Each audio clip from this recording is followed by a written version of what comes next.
Welcome to the Voices Gathering Live podcast channel. It's your girl D from Voices Gathering Live. Thank you so much for letting me know the volume. Anyway, jump into the comments, let me know that you can hear me. And I just want to welcome you to today's show. We have a special guest, so sit back, get your fingers ready, and get ready to have a very stimulating conversation that I think is well needed to have. Also, house rules. House rules. Please make sure you do me and yourself a favor. Subscribe to the channel. If you're not subscribed to the channel, then you're going to be missing out on a lot of good, stimulating conversations. By all means, make sure you follow the show on www.voicesgathering.com and also send me an email at diamond@voicesgathering.com. For any private information, if it's something you don't feel comfortable sharing, put it in the comments. Please, please, please. It's important, and I want to be able to get back to you. Remember, we are on all these platforms here. We're on Instagram, Facebook, YouTube, and Facebook. You can follow the show at the show name, Voices Gathering. Also, we keep it real here. We make sure that we do real talk. Real talk on all of these platforms. So you can't miss out. Okay? And it won't hurt that you give this show a beautiful thumbs up. You give a thumbs up, we know that you're jiving with the show. Don't expect your thumbs up to represent your comments. I can't tell unless you're commenting in the comment section. So do that and make sure that your voice is being heard. Okay. Now, listen, without further ado, I want to invite my guests into this conversation. I thought it was very imperative that we have a conversation about the temperature, as many of you and I are aware of, just what's going on between law enforcement and the community at large. And I thought it would be better to, instead of assuming, because a lot of us do that, we assume it's this, it's that, instead of really bringing someone in to give us some information about what it is we have questions about. So I wanted to bring in a officer who have served his community and continues to serve the community well. And I thought this is a person who's going to be transparent in the conversation. So I'm sure he's not afraid of a good, healthy conversation from me and your comments. So just be patient. Post your comments as we're having the conversation. I'll be looking at the comment section, and I will also bring those questions to our guest today. All right, so let me just read you really quickly before I bring him in a little bit about my guest. Okay, so Officer Jarrod D. Broadway is the president of Vitality Site, right? Jarrod Broadway is the president and founder of Vitality Site. He has over two decades of public safety experience in both EMS and law enforcement. Jarrod was a federal marshal for several years before becoming a municipal police officer in South Jersey. Over the course of his career, he has served as a SWAT operator, active shooter, active threat instructor, handgun and rifle instructor, taser instructor, and field trainer officer. Jarrod is currently assigned to the Professional Standard Bureau as a department trainer officer. As part of his collateral duties, Broadway serves as law enforcement coordinator for I won't say exactly where. Okay, we want to keep some things private, right? But we want the transparency, which is why we don't want to give too much information. But I wanted to just read that little bit of his bio to you so that you know that the person I'm talking to knows what they're talking about. You'll be able to ask your questions and get some answers. All right, so please help me welcome Officer Jarrod Broadway to the show. Hello, Mr. Broadway. How are you? Good evening, Diamond. Good evening, Voices Gathering audience, and thanks for having me. I am doing well. How are you? I'm well. Thank you so much. Thanks for taking the time out to come have this stimulating but very much important conversation. I know you're a very busy man. Absolutely, but I couldn't give up this opportunity to talk to people. Just like you said, take the temperature of the public, see how we're doing, what we could do better, and where do we go from here? Awesome. That's great to hear. So I don't want to delay any further. I want to jump right into this conversation. So I wanted to have you on the show today because, as you, as an officer, are aware that there is a very big gap between the community and the police who are in positions to protect and serve that community. And I'm curious about some questions I have for you, but to hear your professional opinion as an officer, some ways you believe that we could build, we as a community and you as law enforcement can close this gap between the two and have a healthier relationship. So, if you can just before we jump into that, can you tell us a little bit about yourself and your background in law enforcement? So, like you read, I started my law enforcement career with the Federal Air Marshal Service back in 2002 after 9/11. And the traveling got to be a little bit much for my home life. So I took a job with a local municipal police department in South Jersey, and I've been there for about 16 years. So I am in the home stretch. I'll be retiring November 1st. So taking everything that I have learned and picked up along the way and already spread it out, passed it along to all of the officers coming up behind me so that we can continue the progress that we've made. Because people think training, there's a lot of things that go into strong policing, really four core things. You need recruitment, training, supervision, and policies. And if you have those four things in place, that's how you really have a well-rounded and grounded police department that can go out and serve effectively. Okay, so the four cores, if I can call them that, this is something that you as an officer give to those who are coming behind you or those you work alongside with, correct? Not that I get. This should be a standard in law enforcement. So it's not me. It's not just my department. Like these are the things that across the country departments need to make sure that they're doing right. Recruiting the right people, training them the right way, supervising them effectively, and having policies in place to make sure that they do the job appropriately. And when they step outside of those bounds, there's a mechanism to address it. Okay, so this is a good way for me to actually start. I love an organic conversation because that comment brings me to this thought. So, those four principles or cores that you talk about, for many people who come to the show I've had conversation with, they don't see that being represented by not, and I want to be clear with the audience that when I speak, I don't want to say that this conversation labels all law officers or everyone in the community, right? I'm not speaking for everyone. I'm speaking about some of those things that have been brought to my attention, as well as many people are talking about in small groups or large groups overall. But the four cores that you're talking about, we oftentimes as community individuals don't see those things kind of happening within law enforcement to the community, right? So this is not to blame the community, but it's to figure out why do you believe that those, although you say it should be in all aspects of law enforcement, why do you believe that the community feel that it's not being delivered in that way, or the police officers have that? I mean, as police officers, yes, departments have made mistakes over the years, and there are things that they could have done better, could have done differently. Everybody's circumstances are different, so I can't speak to why one department does something or doesn't do something. We can talk about specific issues. We can talk about the way things are done at the department where I worked.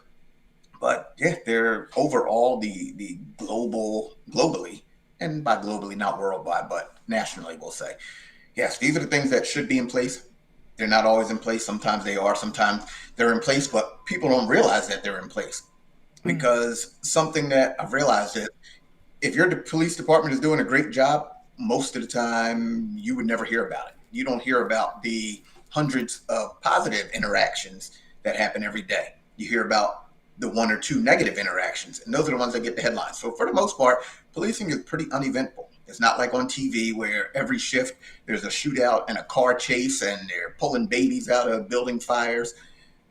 But those are the ones that you hear about. So it's the arrests that are handled where force isn't used and people are treated fairly. You never hear about those cases. You hear about the cases where force was used unnecessarily, or too much force was applied, or force was applied and something went wrong. So Some of it is, yes, there are things we can do differently. Absolutely. We can learn. But then there's also some things that you may never be aware of that when we take a step back and look at the larger picture, it's like, oh, you know what? My police department is pretty good. So it makes me think, something you said about we don't hear about that, the good things that I guess law enforcement officers do. But it kind of reminds me of when, say, for an example, a child who has manners, right? And someone says, oh, wow, that child has manners. Well, I think, I'm rolling the dice here that people would expect that a child would have manners or would have been taught manners. So that metaphor is used in the same way that no news is good news. So yes, is it nice to hear that the police officers are doing great things in the community and doing more good than we hear the negative part about it? But it seems that we hear a lot of negative stuff in the community when it comes to law enforcement because those things are actually happening, and we should hear about those things. Do you agree? Absolutely. You should hear about it. So I wasn't saying that we should keep them secret or that you shouldn't hear about them. Right. What I was trying to say was that if you only hear about the negative things, so you've heard about 10 negative things about your local police department over the past year, and that's all you've ever heard of them, you think, man, this is a terrible group of individuals, and how do they still have jobs? But then you look and you're like, oh, man, this police department responded to 75,000 calls for service last year. And these were the 10 bad things that I heard about. What about the other 74,000 plus that think? So I'm not saying that, no, we shouldn't talk about it. But if all you're bombarded with is the negative or the bad things that happen, then it's natural to think that, okay, if that's your only exposure, then that's what you feel about it. Well, we'll bring race into it. We could say current day, but we'll go Mississippi 1965. If all you knew about black people was what your granddad told you and what you heard on the radio, then you're not really getting a full picture. And that's kind of what we're dealing with now, where, yes, don't get me wrong, things need to change. The change is going to be slow. It's not going to happen overnight. But like you mentioned, everybody's not bad. The system needs a lot of work from a lot of different angles, but I don't think it's totally broken and unrepairable. Okay, yes. Listen, and again, Officer Broadway, the conversation, Jarrod. Okay, thanks. Jarrod, look, the conversation, and this is why I wanted to have you on the show, because I could not think of a better officer, honestly. I know Jarrod. I know him a personal, right? I know how involved Jarrod is. And you guys know on my show, I'm very much transparent. I think I speak that word. If I had $10 every time I use the word transparency, I would be good with really putting into my show and like growing this platform bigger. But I wanted to have Jarrod on the show because of the transparency. I know there's things that we need to be careful about because when we misspeak, we can put the wrong information out there. We want to be, accurate or close to accurate with minimal mistakes when we're talking about law enforcement and the community. I think law enforcement gets a very negative name and brand on them, but I also think people who live in the community and should be thriving in that community also get a very bad name and look frowned upon by law enforcement, those who serve and protect. I just wanted to talk about something here. My thought was this, as preparing for this show, people want to call it the wrong time. Transformation of police departments, their role in relationships to our community requires change in the culture, accountability, training, policies, and practices. It also requires a strong leadership, which I think when I watch the news and those things maybe that you're talking about, Jarrod, we just hear a lot of the negative stuff. I wonder why we don't hear enough of the good stuff, because I choose not to watch the news too much because every channel you turn, it's bad news. And when you talk about mental health, right, and how mental health, people are impacted by mental health, if you stay watching the news about what the police or how they operate within the community, I'm a little concerned of why we don't hear the good things that's coming out of the community, why we don't hear the good things that law enforcement and the community are doing together. It normally seems that the community are against law enforcement to some degree, and the police officer are against the community in a healthy way to some degree. So I'm curious about, what do you think about accountability and transparency when it comes to law enforcement? Transparency is key, especially moving forward. And that's one area where we've gotten better, because the answer of, well, this is how we do it, or it's an ongoing investigation, we can't comment, that doesn't really fly anymore. And that used to, a generation ago, that was the stock answer. And you could dismiss people with, we can't talk about an ongoing investigation, or that's our policy, and that's it. And now people, we realize that, yes, we do work for the people. We work for the people. We work with the people. And it shouldn't be us against them. We need to be in this together. And people want to feel like they're respected, like they're valued, and like they matter. So when questions do arise now there are some administrative reasons and some statutes, like depending where you are, what state you're in, some states are allowed to talk about a lot more, a lot sooner.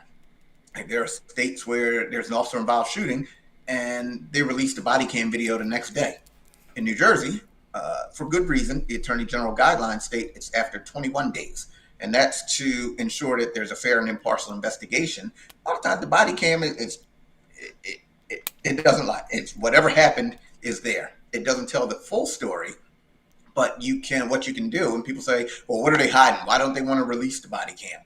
When you can taint witnesses. So people that were really there, people that saw things, that heard things, that smelled things, their views and their memories can be affected by watching a video, because you don't remember everything, every stimulus that enters your brain. Your brain takes shortcuts. So you might not remember, oh, I saw a blue shirt run by.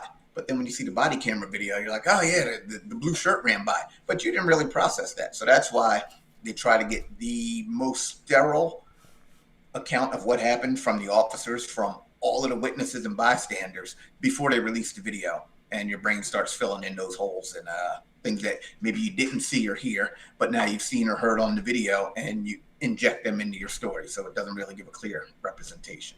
Is the 21 day a standard time to do the investigation when it comes to that? Is that the standard time? Like they allowed the 21 days to do the investigation, get the body cam and all that information?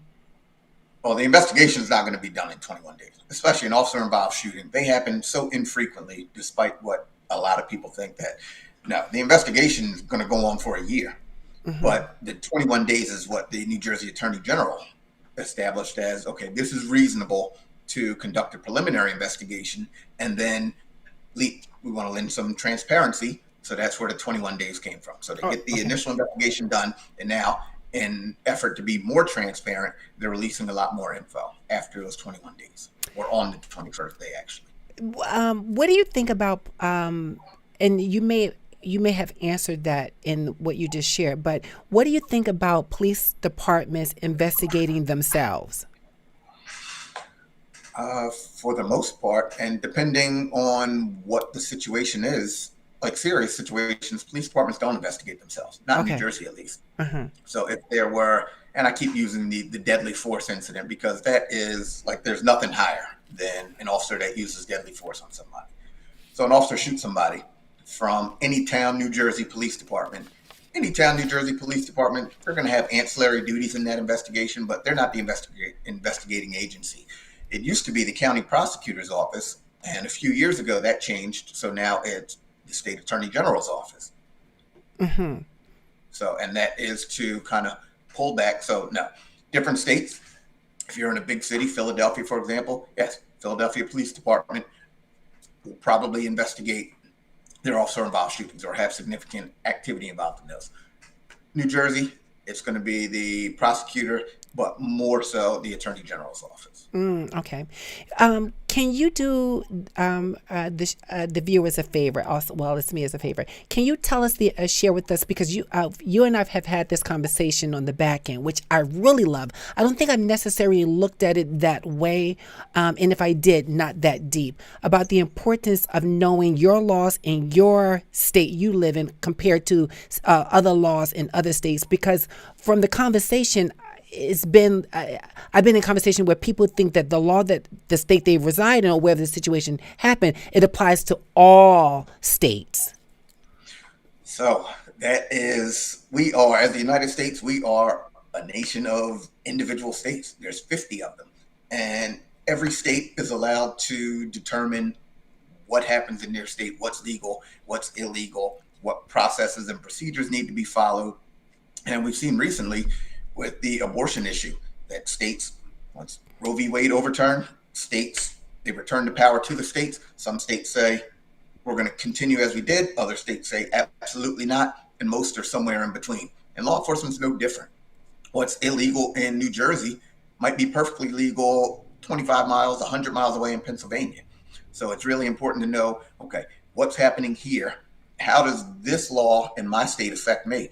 Florida, we go back to Trayvon Martin with the stand your ground. New Jersey doesn't have a stand your ground law. So the outcome would have likely been totally different with George Zimmerman and Trayvon Martin had that occurred in New Jersey.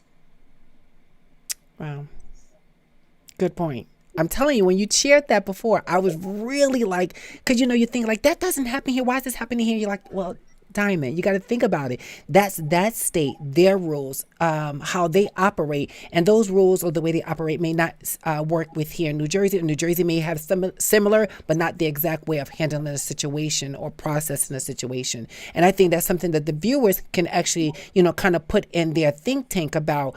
Remember, every state doesn't operate the same. So the justice that we're looking for, the way that the law enforcement, we expect them to operate because we saw it in North Carolina or Virginia or whatever, may not be the way that New Jersey operate, which is the state we reside in. So it's important, I think, Jarrod, you would agree, is that we learn those laws as much as we can about how they apply to us.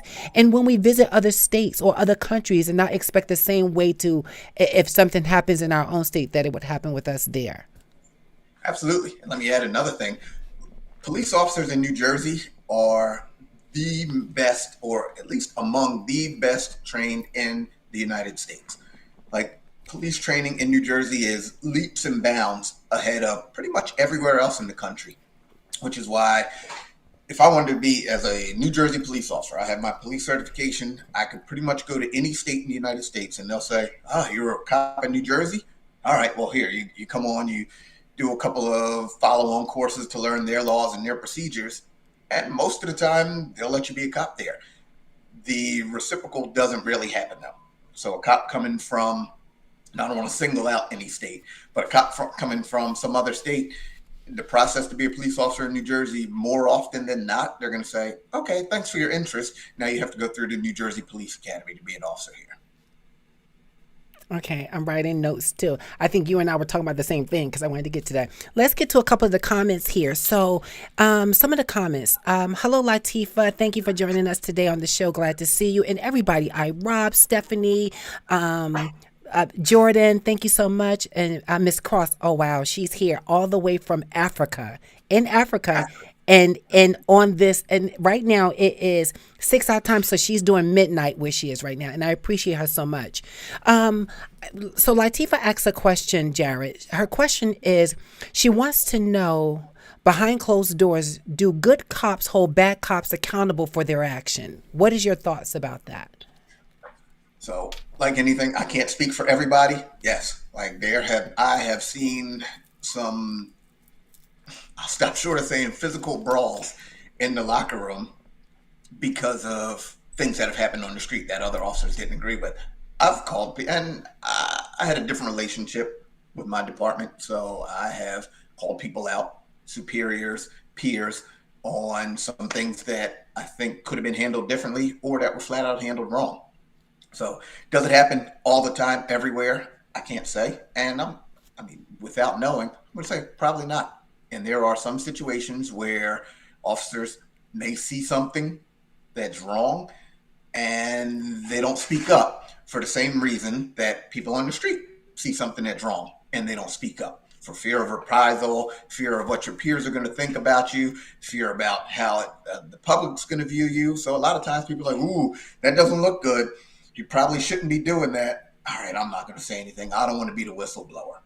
But in the past few years, and I would say in the past 3, 4, 5 years, like, you've really seen that changing. And I'll use George Floyd. George Floyd was a catalyst for change in law enforcement because there's some events that we call they shock the conscience.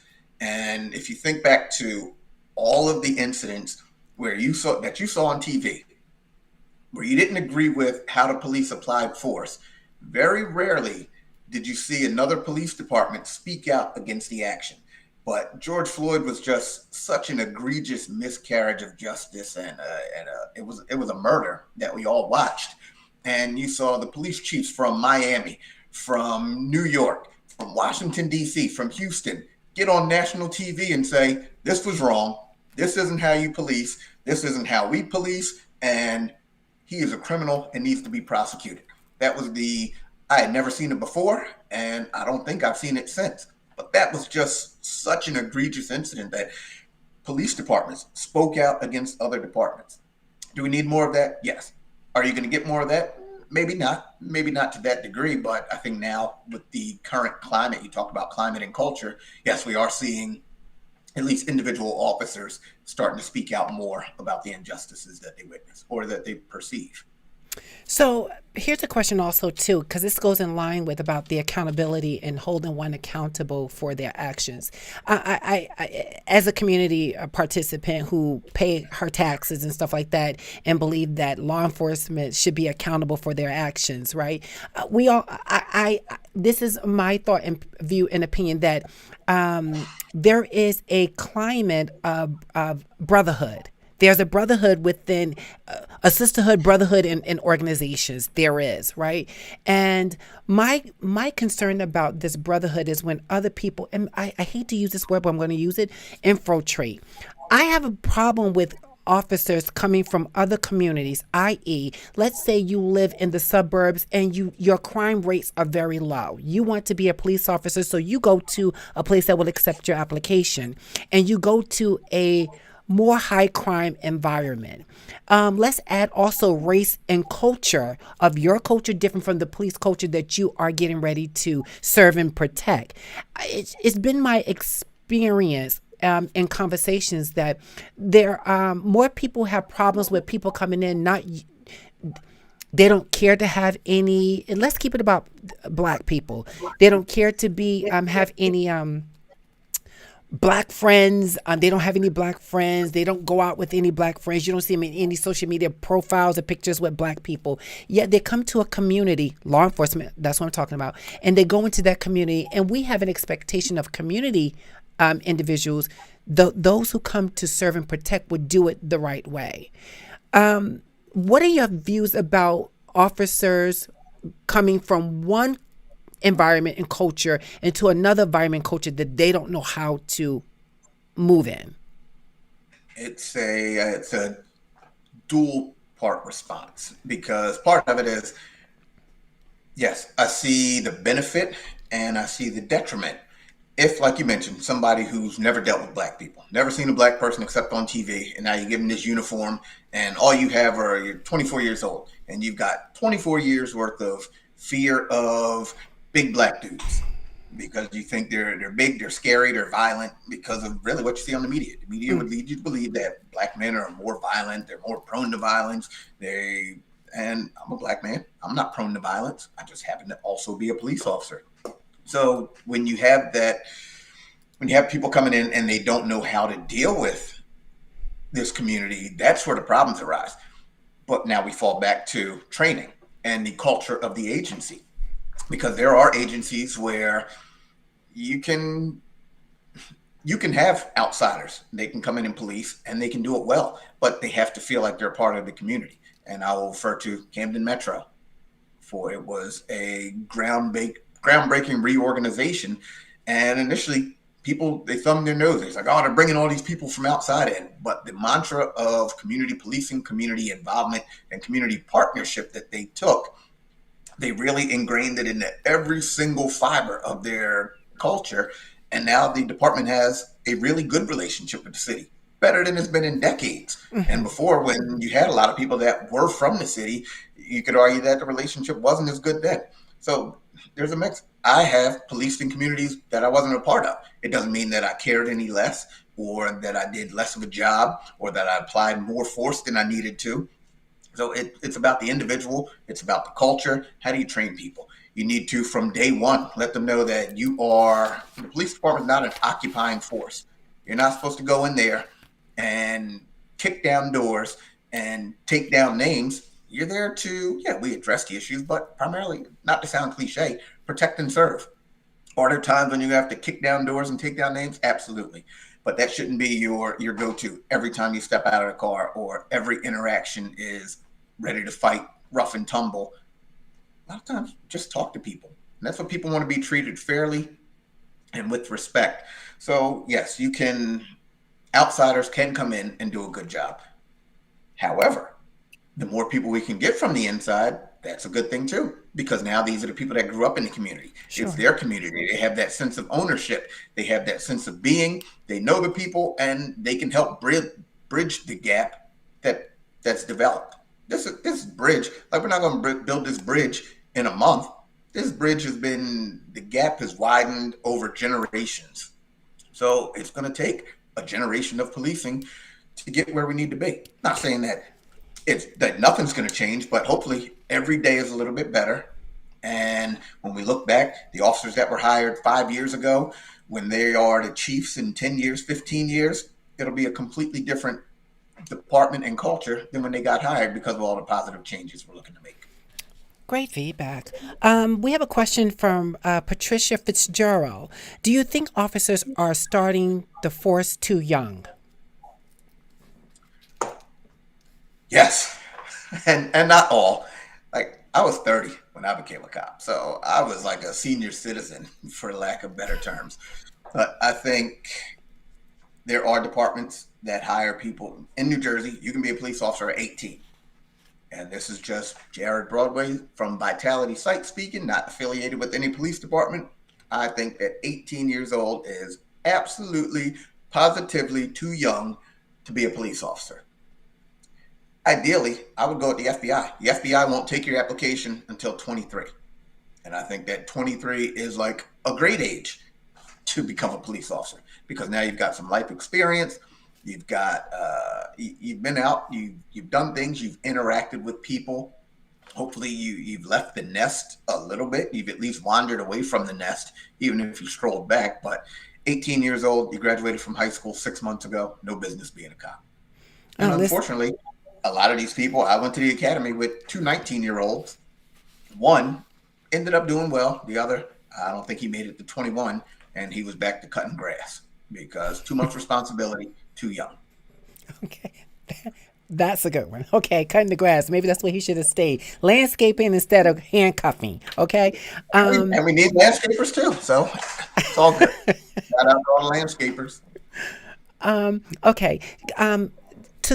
To the individuals who are chatting in the comments, just please know that your comments come up a little bit later. We have them delayed so that we can get to the comments. So it's not that ignore your comments.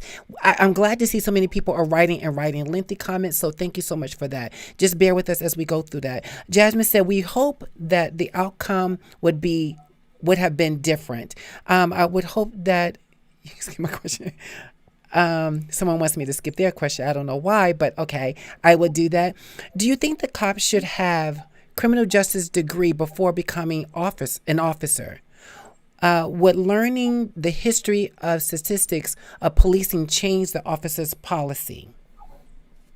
That's from Uh, Jasmine Cross. okay. Hey, Jasmine, thanks for tuning in. I would say no, and here's why. Do I think some college helps? Absolutely. A criminal justice degree, necessarily, it's not necessarily the answer. In fact, when I was working with recruitment, we would tell people, do something different, diversify, because they're going to teach you everything about the criminal justice system that you need to know to be an effective police officer. You're going to get in the police academy, and then you're going to get the follow-on training through your annual in-service training. So knowledge is power, so it doesn't hurt to know. But I think you would be better served if you come in with a background in sociology or psychology or even a science background, just because all of those fields, you're like, well, what does chemistry have to do with policing? It doesn't, but being able to, there's a lot of academics involved in policing. So showing that you can do college level writing, showing that you have critical thinking skills, you have deductive reasoning skills, those are all things that you learn in college that can help you. So the criminal justice aspect isn't necessarily the best route. I would say, I mean, I have a bachelor's degree in criminal justice, but that was because I thought that's what you were supposed to do. And by the time I decided that I didn't need a criminal justice degree, it was too late to turn around. So I just finished it out. You can't see it, but it's hanging on the wall behind me in the office. So did it help? Yes. Did it make me a better officer? Not necessarily. Listen, you may have touched upon this, but I want to ask the question in the way that the viewers and I have those conversations at dinner, at lunch with your friends. Why do you believe that why do you believe there's a high racial concern between law enforcement and black individuals, black and brown individuals? Why do you believe that that is such a heightened topic in media now? I guess because it seems like the frequency of the incidents is so regular, and I don't know if there's necessarily an increase in the frequency, but there's an increase in the transparency. So now with police departments being more transparent, and body cams and cell phone cams and all of the other videos that we see, a lot of things that happened 10 years, 20 years, 30 years ago that you never heard about, now you're seeing them. And you're seeing them in high definition, and sometimes you're even seeing them live. So I think that helps. People, we talked about it already, a good part of it. If you have never dealt with black and brown people, and all you know is, oh, well, what I see on the news, and I looked on the news and okay, there have been 350 homicides in Philadelphia halfway through the year. And unfortunately, the overwhelming majority of the victims and suspects are black and brown people. And if that's all you know, and you're like, all right, I'm going to be a cop in this city now, I guess I got to watch myself against them. So now it's up to the department to say, no, you don't have to watch yourself. You have to watch your back. You have to be safe. But we still need to treat people fairly. We still need to treat people with respect. And they have to build that culture of judging people as individuals and not just based on some broad stroke. Black and brown people are bad. And same thing with cops. Just like all cops aren't bad, we know that all black and brown people aren't bad. The majority, law-abiding citizens that are going out, doing their jobs on the way to work, and they get stopped, and yeah, they get pissed when they get stopped by the police on the way home from work, especially if it happened 5 times in the past month. So I see why they're upset. We've got to find a way to, like we're talking about bridging the gap, we've got to find a way to address the problems without making everybody feel like a suspect. So, yes, and this is what today's show is about. Today's show is about how do we bridge the gap. And I think before we can even talk about bridging the gap, and as you said, this has been for a very long time that this gap has been so widened. And it's going to take generation after generation to actually squeeze this gap so that we can be more closer and there is a level of safety from our police officers who are serving the community, and then also individuals in the community learning how to interact with police officers and not immediately find a way to be combative with police officers. I think everybody plays a role in it. I'm not saying that that's the case with every individual. I have seen enough content from a body cam based on what they decide to show us on media. And I only can judge what's on media, right? So they may show you this part, but the part is like really this wide. But then if you want me to have a view about what it is, then I need you not show this much. I need you to show us the entire part because you're going to get a partial view and a response to that situation.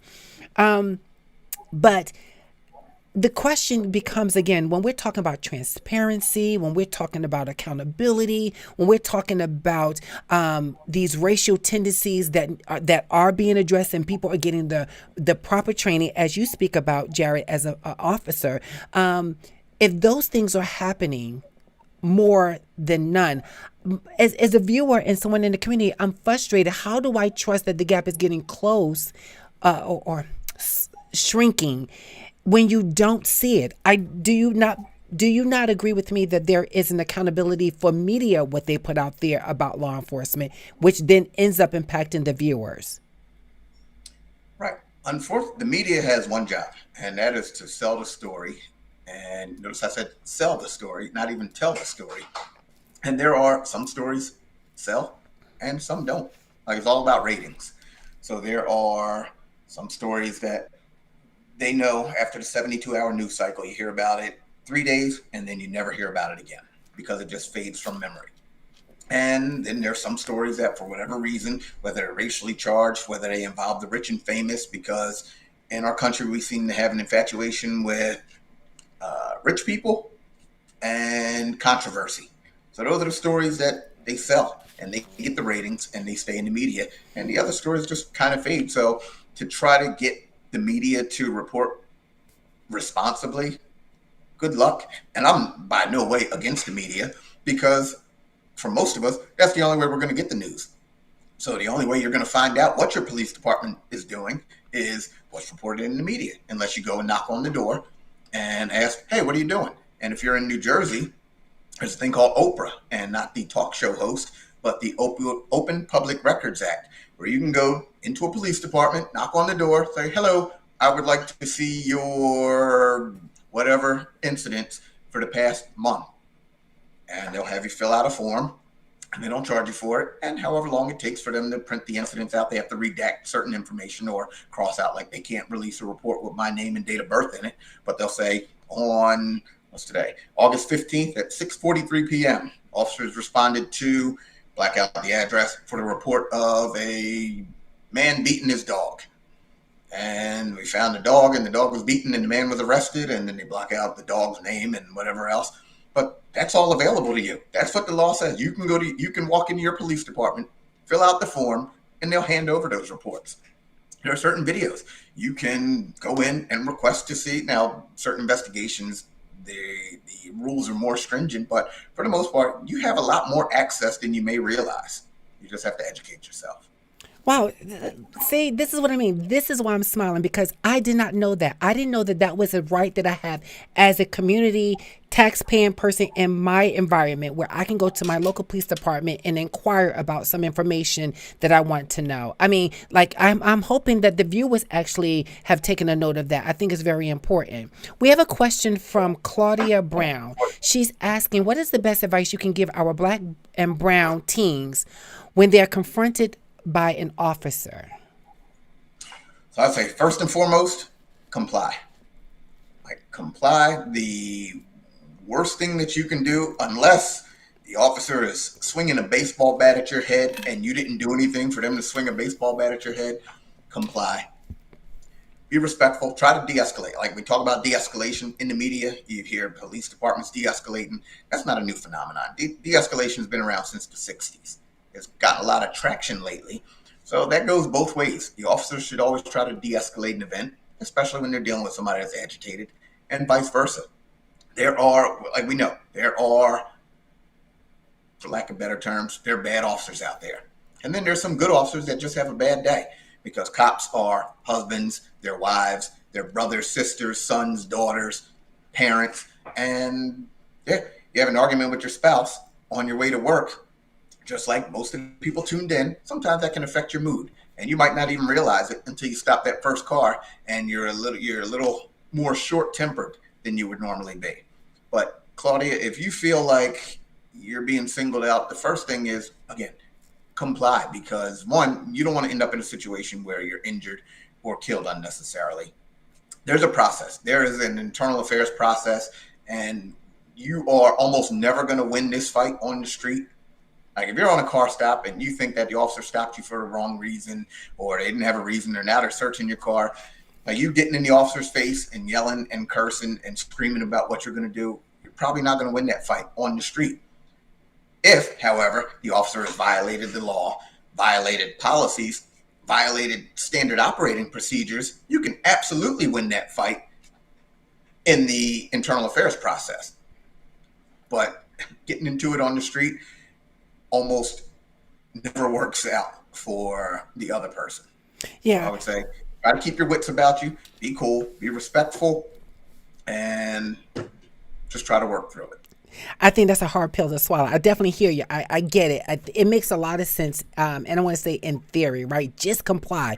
But I'm sure many people know or have heard of someone just the way they've been approached by an officer that you're trying to comply and they're just making it difficult. We have those law officers out there that they seem like it's their job to just make your life miserable because they have the badge and they can do that. And I want to be, again, here go that transparency.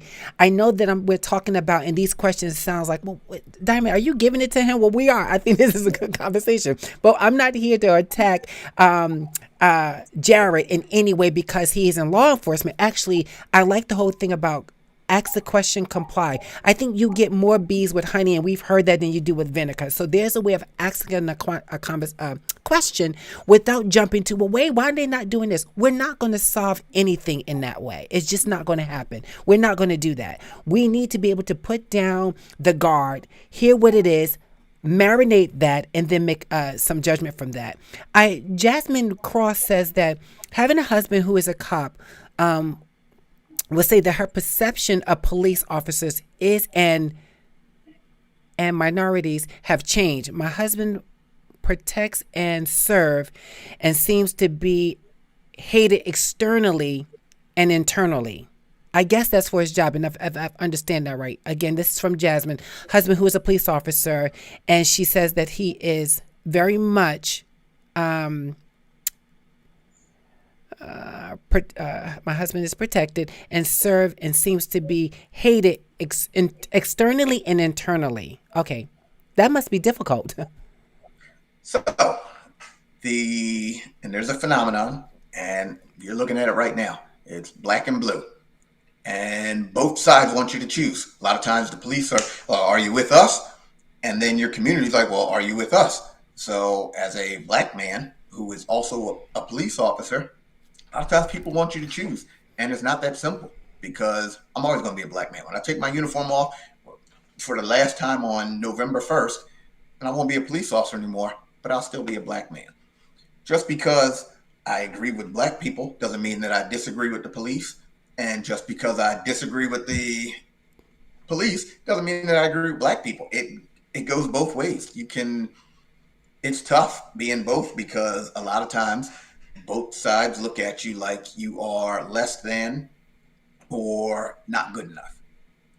And I mean, the whole not good enough, that's just life. Like in the police academy, nobody told me, but I knew that I had to run faster, jump higher, and score better on the tests just to be even with everybody else. And that wasn't because those were the police academy rules. No, because that's society in general. That's what we are. That's what I have lived since day one. And I go out there, I do my job. I do my job fairly, and I like to say I do it pretty well. But yes, Jasmine, black and blue is a thing.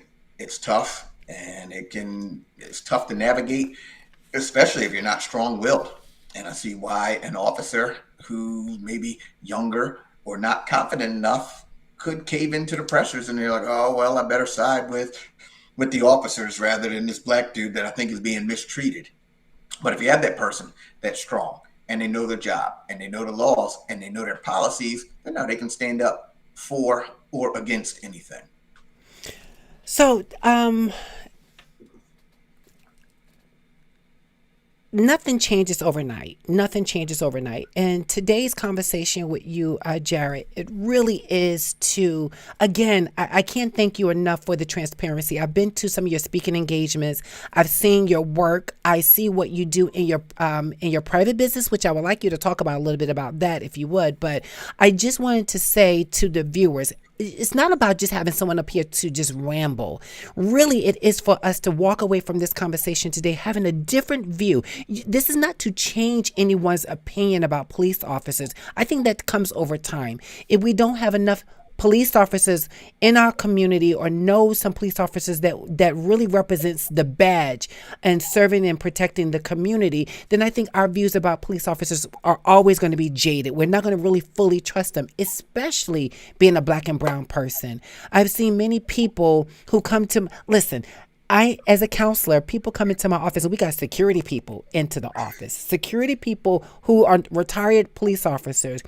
Are some of the most arrogant, narcissistic, cocky people and I'm like, whoa, I'm working in a social building where people are coming to this building to get services, and you are speaking to them in a way. I know how you was operating as a police officer, because now you're a rent-a-cop.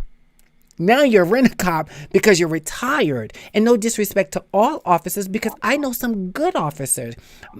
Jasmine Cross, she talked about her husband. Good dude.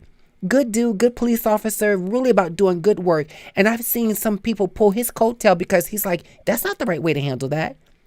I mean, these are personal experience. Jarrod, you talk about your experience. So really, again, to the viewers, this is about just one conversation today on how do we bridge the gap between our communities and those who are in a position of serving and protecting. It's for us to just kind of walk away from the conversation today thinking, what can I do to play a role in that? What did Jarrod say? And I don't think people are going to be shocked that the thing of just comply. I think people are like, I'm so damn tired of complying when the officer is just really tearing me to shreds, belittling me, roughing me out, just excessive force. It's kind of hard to fall in that line, but we need to know about those good police officers that are really out there and doing good work to serve and protect the community, Jarrod. I hear you. So I would say ask questions and educate yourself, because a lot of times what we know about police or policing, or what we think would be a better term, what we think we know about policing is what we see on TV. And unfortunately, a lot of TV is fiction. If you're watching Law and Order or Blue Bloods or NYPD Blue or any of those shows, a lot of that is TV fiction. And unfortunately, what happens there isn't necessarily the real way that things are done. So I would say before you jump to conclusions, when I see an incident on TV, my family always asks, first thing they say, what do you think about that? Did you see it? It's like, I need more info. Why is that always your answer? I said, I don't know. I need more info. I need to see what happened before, what led up to it, what happened in the, like you mentioned, Diamond, the video. What happened? They showed us a 20-second video clip. What happened the 15 seconds before and the 15 seconds after that clip? That's what I need to see. And then after I gather all that info, then I'll come up with my decision. And sometimes my decisions, the cop was right. So there's what we call lawful but awful. There are times when the use of force is perfectly lawful, but it looks terrible. Or maybe they didn't have to use force. So now in New Jersey, the new Attorney General guidelines, now you have a duty to use the minimum amount of force necessary. And just because you can use force doesn't mean that you have to use force. And that wasn't spelled out before. Also, there's a duty to intervene now. So now there are 8 core principles that were never spelled out that are now explicitly spelled out. So if I'm an officer on the scene and I see another officer doing something, I have a duty to intervene, not just it's the right thing to do, or you should do it, or no, it's now if Officer Diamond is punching somebody in the face and Officer Jarrod is sitting here not saying anything because this person doesn't need to be getting punched in the face, now Officer Diamond gets in trouble and Officer Jarrod gets in trouble. So there's an accountability across the board. Right. Okay. All right. Listen, before we wrap up the show, we got a last couple of minutes here, about good 5-6 minutes. So Jarrod, can you tell us about your business? And that information has just come over onto the screen here. As you can see here is a Jarrod Broadway logo. Tell us a little bit about your business before I let you go. So I am the president and founder of Vitality Site, which is an emergency preparedness consulting firm. Back in 2017, I formed the company in response to a request for active shooter training for a local business. And we did a couple of businesses and some churches and realized that the scope was really too narrow. So we expanded the scope. And you mentioned I'm also a paramedic, so we took on some EMS education because there was a shortfall there. But now my real focus is diversity, equity, and inclusion. So we're still doing active shooter training. We're still doing CPR, all of that stuff. But diversity, equity, and inclusion, because we want people to feel like they're valued, like they're welcome, like they matter, like their opinions matter. So right now we are working on a project with the New Jersey Civil Service Commission to increase diversity in law enforcement across the state by developing a test prep program that will hopefully help people in underserved communities perform better on the law enforcement entry exam so they have a better chance of being hired. Because in New Jersey, there's pretty much one test that the majority of police departments take to be a cop. And depending on how you score on that exam, that might be the reason why, okay, now your police department doesn't reflect the makeup of the community. So the goal with why we partnered with civil service was to improve people's test taking skills and their base knowledge so they can score better on the exam, they can get hired, and we can begin to see a lot more diversity in our local police departments. So that's it in a nutshell. We are trying to do better, and I'll leave with send the elevator back down. Well, Jarrod, thank you so much. I really appreciate you coming on today's show. It was really, really informative. It's just one of many conversations that I would like you to be a part of. Maybe the next time we can have a Zoom conversation with a panel of, I think it's important for the viewers not only to see, but important to see not only a black and brown officer who is really wearing the badge with honor, right? But also to see that there are people who are not black and brown that also wear the badge with honor and is willing to really have the conversation. And then we can see that the brotherhood is not jaded, it's actually accountable, that I hold my brother accountable and he holds me accountable. And that people can then also start to build that trusting relationship within the community. So again, I hope that you will come on to the show and have a conversation in the near future and keep us abreast about how your business is doing well, and also those people who may need or could benefit from your services, how they can reach that information, which will be in the description in this show later on. But thank you again, Jarrod Broadway, for coming in and spending a little time with Voices Gathering. I truly appreciate your time. All right. Thanks for having me, Diamond. Thanks for tuning in, everybody. And last thing I'll say is, am I my brother's keeper? Absolutely. And we all need to be our brother's keeper on both sides of the thin blue line.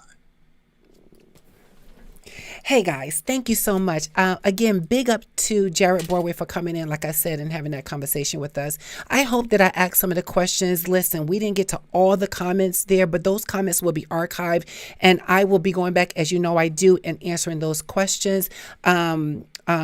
Officer Broadway, he'll be able to look at them and also post his comments to the show, as well as giving you some feedback if he can get to them. He's a very busy man, but I'm sure he would not find it robbery to come in. I appreciate your time. Remember, we're at these locations here: Facebook, YouTube, Instagram, and Twitter under the same name, Voices Gathering Live, right here. Check us out every Monday at 6 o'clock, guys. We're moving to 6 o'clock to give you guys time to unwind from work and come in and have a conversation with us. Please do not leave without giving the show a thumbs up, and also don't forget to share the content. You can click the share button here and then also send that show over to your social media site. Thank you so much for being here. I truly appreciate your time. And listen, don't forget, come and talk to me every week. I got something to say, and I'm sure you would enjoy the conversation. I'll see you next time. Be well and be good. Peace.